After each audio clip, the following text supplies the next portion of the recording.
Hi everyone, my name is Monica Bedi और JEE1 channel पे मैं आप सबका बहुत सारा वेलकम करती हूँ। बच्चों, ये वीडियो पर्टिकुलरली उन स्टूडेंट्स के लिए है जो साइंस मैथ्स या तो लेने वाले हैं क्लास 11th में या ले चुके हैं, ठीक है, और 2025 या 2026 और इवन 2027 JEE एस्पिरेंट्स हैं, ठीक है। तो आपको ये वीडियो जरूर देखना चाहिए क्योंकि इस वीडियो में मैं आपको गाइड करने वाली हूँ कि किस तरीके से JEE को फर्स्ट अटेम्प्ट में ही क्लियर किया जा सकता है।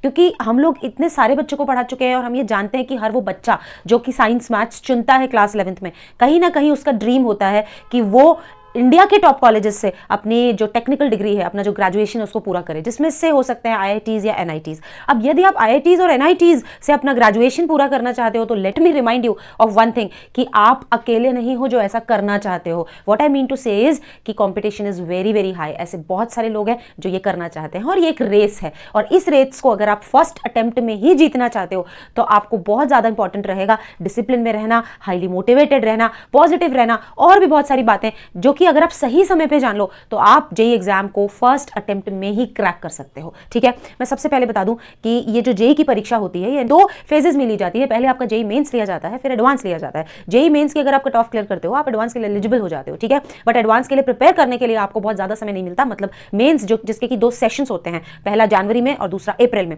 इसमें से जो आपका बेस्ट स्कोर है उसके अकॉर्डिंग आपका देखा जाता है कि आप एडवांस के लिए एलिजिबल हो कि नहीं। लेकिन JEE मेंस के अप्रैल अटेम्प्ट के बाद और एडवांस के बीच में आपको तैयारी का बहुत ज्यादा वक्त नहीं मिलता। इट मींस कि आपको तैयारी शुरू से ही रखनी पड़ती है, रखनी चाहिए, ठीक है। तो इसलिए मैं आपको कुछ इंपॉर्टेंट ऐसे टिप्स देना चाहती हूं जिसको अगर आप सही समय पे सुन लें तो आप अपना ड्रीम डेस्टिनेशन जहां आप पढ़ने जाना चाहते हैं उसको पूरा कर सकें। तो बेटा बहुत जरूरी है सही समय पे स्टार्ट करना, क्योंकि जिस किस्म की पढ़ाई की जरूरत है इस कंपटीशन को क्रैक करने के लिए, जिस किस्म की तैयारी की जरूरत है इस कंपटीशन को क्रैक करने के लिए, वो तैयारी तभी हो सकती है अगर आप सही समय पे स्टार्ट करें। क्योंकि यदि आपका स्टार्टिंग टाइम पहले ही है, मतलब आपने काफी इनफ 2 साल पहले 11th क्लास में घुसते ही JEE की परीक्षा की तैयारी शुरू कर दी है, कुछ बच्चे तो 10th में आते ही 3 साल पहले स्टार्ट कर देते हैं। आप सोचिए आपको कितना समय मिलने वाला है। एक एक टॉपिक को इन डेप्थ पढ़ने के लिए आपको बहुत टाइम मिलेगा। अपने डाउट क्लियरेंस के लिए अपने टीचर से डाउट पूछते रहने के लिए आपको बहुत टाइम मिलेगा। बहुत वैरायटी ऑफ क्वेश्चंस आप कर पाएंगे क्योंकि आपके पास समय अधिक है। आप PYQ सारे कर पाएंगे। आप बेसिकली टाइम को बहुत अच्छे से मैनेज कर सकेंगे अगर आप अर्ली स्टार्टर है, तो एडेड एडवांटेज आपको मिलेगी। तो this is very important that you should start preparing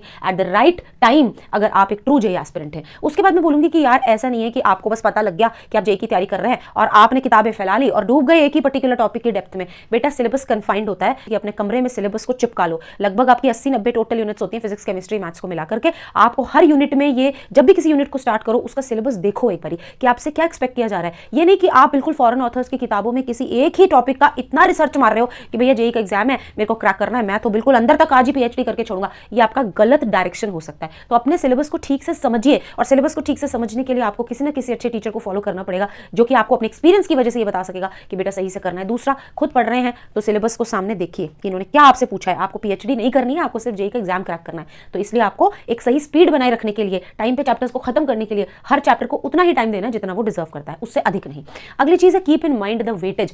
कई बार क्या होता है, बहुत लंबी यूनिट होती है और हम सोचते हैं कि भाई इसको खूब टाइम दे दें उसका, क्योंकि वेटेज देखें तो देखो ऐसी यूनिट्स होती हैं जो कि बहुत बड़ी होती है, वेटेज बहुत कम होता है। ऐसी यूनिट्स होती है जो बहुत छोटी होती है, वेटेज ज्यादा होता है। ये आपको एक प्रॉपर टीचर ही समझा सकता है, ठीक है। कभी कभी हम ऐसे टॉपिक्स को बहुत ज्यादा वक्त दे देते हैं जिनका वेटेज ही ज्यादा नहीं है, और ऐसे टॉपिक्स के लिए फिर वक्त ही नहीं बचता जिनका वेटेज वाकई में ज्यादा है। तो थोड़ा देखो, थोड़ा पहचानो कि कौन से चैप्टर्स में से क्वाइट ऑफन क्वेश्चंस पूछे जाते हैं। जैसे केमिस्ट्री में केमिकल बॉन्डिंग, कोऑर्डिनेशन केमिस्ट्री, ये बहुत हाई वेटेज चैप्टर्स हैं, तो आपको इन टॉपिक्स को वक्त देना है, ठीक है। वेटेज के अकॉर्डिंग थोड़ा सा आपको प्रायोरिटी भी डिसाइड करनी है, क्योंकि सही स्ट्रैटेजी ही आपको सक्सेस दिला सकती है, ठीक है। उसके अलावा राइट स्टडी मटेरियल सेलेक्ट करना बहुत ज्यादा जरूरी है।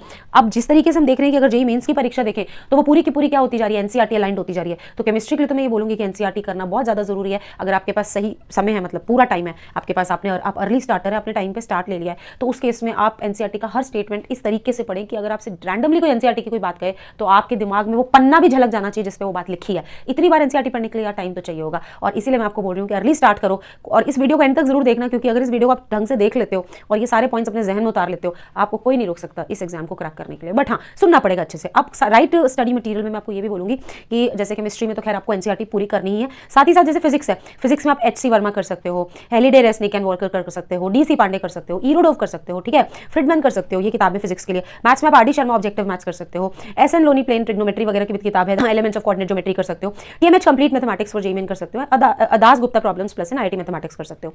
उसके अलावा जैसे केमिस्ट्री होगी तो केमिस्ट्री में आप OP टंडन कर सकते हो ऑर्गेनिक केमिस्ट्री की, OP अग्रवाल कर सकते हो, आर के गुप्ता कर सकते हो, MS चौहान से आप ऑर्गेनिक जो है वो कर सकते हो, ठीक है। और भी बहुत सारी किताबें हैं जो कि जिसके लिए मैं सेपरेट वीडियो भी बना दूंगी ताकि आप राइट स्टडी मटेरियल का सिलेक्शन कर सकें, ठीक है। Have proper time management. देखो बेटा, बिना सही टाइम मैनेजमेंट के आप जो आपकी टाइमलाइन है या जो डेडलाइन है सिलेबस कंप्लीशन की, उसको अचीव नहीं कर सकते। सिलेबस ज़्यादा तो होता है, ऊपर से आपको छोटी छोटी बहुत सारी चीज़ें पढ़नी होती हैं, तो इट इज़ वेरी इंपॉर्टेंट कि आप टाइम मैनेजमेंट प्रॉपर रखो। अपना एक एक हफ्ते का छोटा छोटा आप अपने टारगेट्स बनाओ, अपना टाइम टेबल डिजाइन करो और कोशिश करो कि आप उसको पूरा करो। और अगर पूरा कर पाते हो तो आप अपने आप को ट्रीट दे सकते हो for completing the particular small syllabus on time. इस तरीके से पॉजिटिव भी रहोगे, मोटिवेटेड भी रहोगे और आपका स्पीड भी अच्छा रहेगा। ये डिसिप्लिन बहुत ज़्यादा जरूरी है इस एग्जाम में सक्सेस पाने के लिए।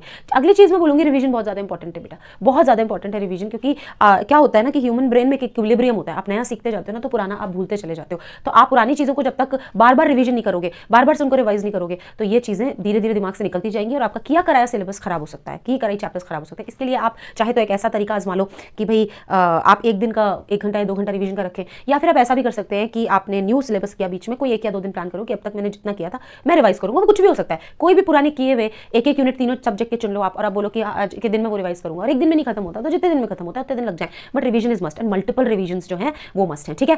पीवाईक्यूज किसी भी एग्जाम में हमें बेसिकली ये डायरेक्शन देते हैं कि उस एग्जाम में पूछे जाने वाले सवाल किस तरह के होते हैं।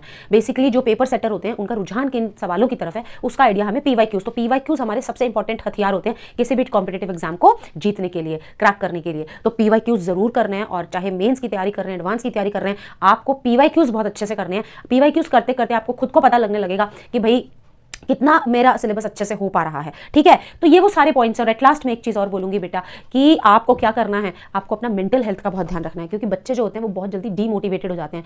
तो डीमोटिवेशन आपके सिलेबस में नहीं होना चाहिए, हमेशा हैप्पी मोड में रहो। कभी कभी अगर डीमोटिवेशन आता भी है तो दोस्तों से बातें कर लो, या जो भी चीज़ आपको मूड को हाई करती हो वो काम कर लो आप। जैसे कि आपने कोई गेम खेल लिया, या आप अपने पेरेंट्स के पास बैठ गए, या वॉक पे निकल गए, क्योंकि डीमोटिवेशन, और डीमोटिवेशन पता है किससे आता है, हार से।